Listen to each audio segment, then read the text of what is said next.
There are three countries in Europe that stand out because of how similar they are. They are Sweden, Norway, and Denmark. These countries share a common language, family, deep cultural roots, and a long intertwined history. So why haven't they ever become one unified nation? After all, they're geographically close, speak similar languages, follow similar social models, and even share a historical Viking heritage. Wouldn't one united Scandinavian country be stronger politically, economically, and culturally? Well, it's not that simple. You see, Scandinavia is made up of 5 countries: Denmark, Norway, Sweden, Finland, and Iceland. Now, to be fair, there is some tension within the group, especially between those who speak the North Germanic languages and those who don't. But still, the underlying question stands. Why aren't all of the Nordic countries part of the same nation? That's what we'll explore today. In many ways, Scandinavia should be one single country. If you look at any map of Europe, you'll see that they're located very close to each other. They all sit within the Scandinavian peninsula, except for Denmark, which sits just below. Of the 5 Nordic nations, only Denmark isn't entirely within the peninsula. Now, sure, this would make it logistically easier for them to unite, since they wouldn't need to worry about traveling across an entire sea to govern their territories. Instead, they could simply travel north or south to meet their fellow Nordic brethren. And as mentioned before, they all speak similar languages, which would make communication much simpler and help avoid misunderstandings. Historically, all 3 countries also followed similar political models. For most of their existence, they were monarchies, and they each maintained relatively strong economies throughout the Cold War, which helped lead to the incredible standards of living they enjoy today. And finally, all 3 countries share a common cultural heritage. As descendants of the Vikings, they've built off of similar traditions, mythologies, and legends to form their cultures. With all these similarities, it seems like a no-brainer that the 3 countries should be unified, right? Well, not exactly. You see, as similar as they are, they're also very different. Now, if you're from the United States like me, this might not seem like much of an argument. After all, you share a lot in common with your neighboring Canadian and Mexican counterparts, but you're all separate countries anyway. So the same logic should apply here. Well, yes, but in Europe, things are a little different.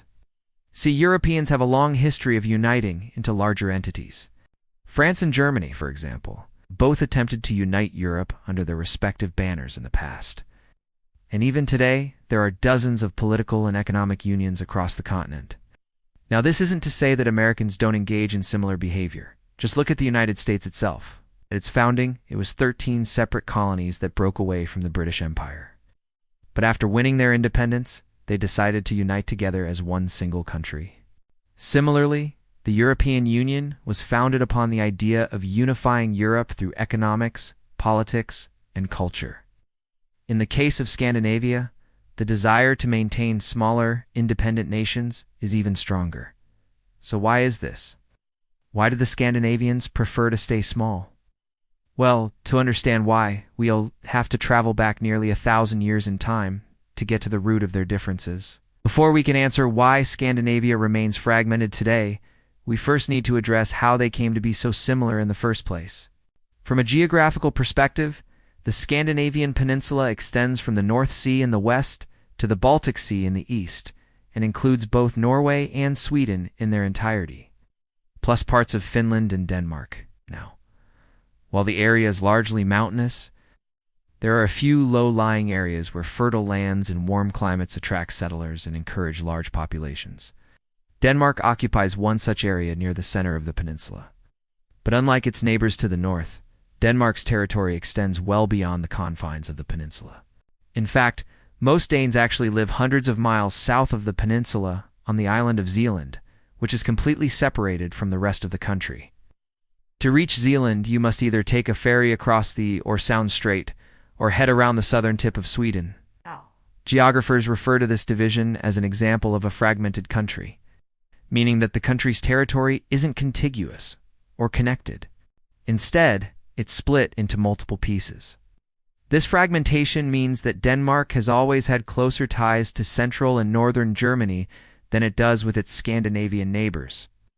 That's not to say that Denmark has never gotten along with Sweden and Norway, but generally speaking, they've been more closely tied to their southern neighbors in Central Europe.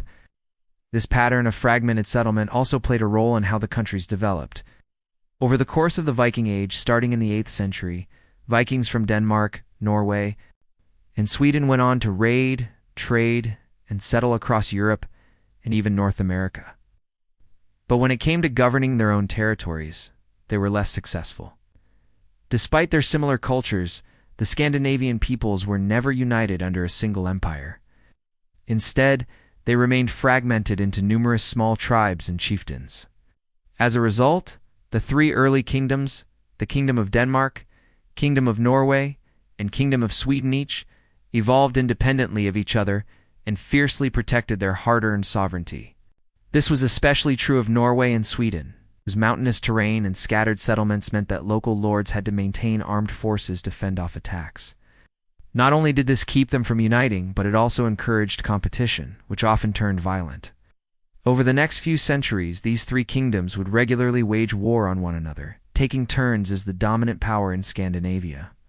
It wasn't until 1397 that they finally agreed to unite, forming the Kalmar Union. Under this agreement, Denmark, Norway, and Sweden agreed to unite under one crown and be ruled by a single monarch. This union lasted for 256 years, making it the longest continuous union between sovereign states in European history. But ultimately, it collapsed in 1523 due to increasing tensions between Sweden and Denmark. Since the union, Sweden had chafed under Danish dominance and increasingly resented the amount of control that the southern kingdom had over their economy and foreign policy. Eventually, in 1520, a delegation of Swedish nobles invited the King of Denmark to a banquet where they planned to discuss their grievances. However, they instead poisoned him, effectively ending the Kalmar Union and restoring Swedish independence.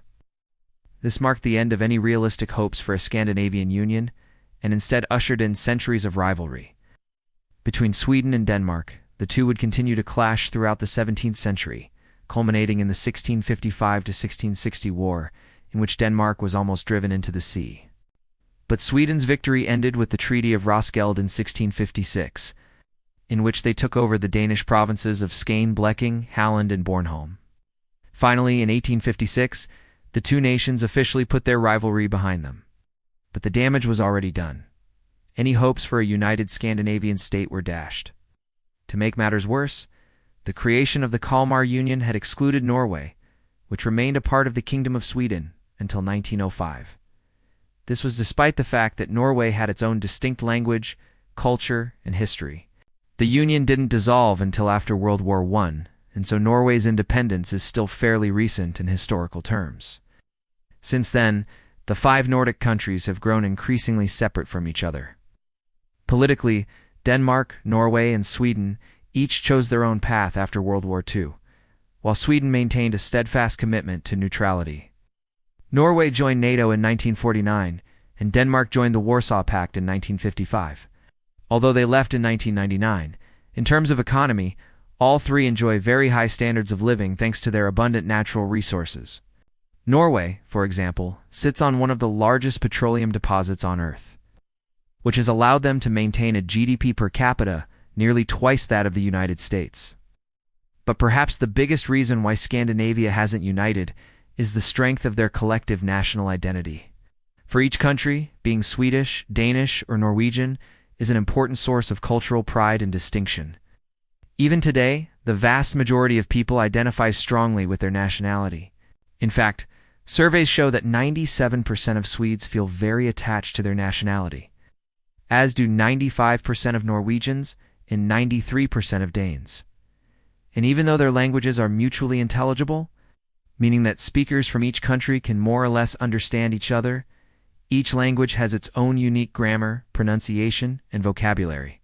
The linguistic differences reinforce the cultural differences, reminding each person of their unique identity and heritage. So in the end, it seems that despite their shared language roots, Viking history, and close geography, Scandinavia isn't a single country, because natural borders ancient rivalries, the collapse of the Kalmar Union, and the rise of strong, separate national identities, So I'll ask you, do you think unity is preferable between the three countries, despite their differences? Or is it better for them to remain independent? Leave your thoughts in the comments below. I also want to thank the following supporters for helping to make videos like this possible. Be sure to check out the links in the description to see how you can support the channel. And finally, if you enjoyed this breakdown, subscribe for more history explained through geography. Next, we'll explore why Russia and Belarus are so similar, but still not part of the same country. Thanks for watching.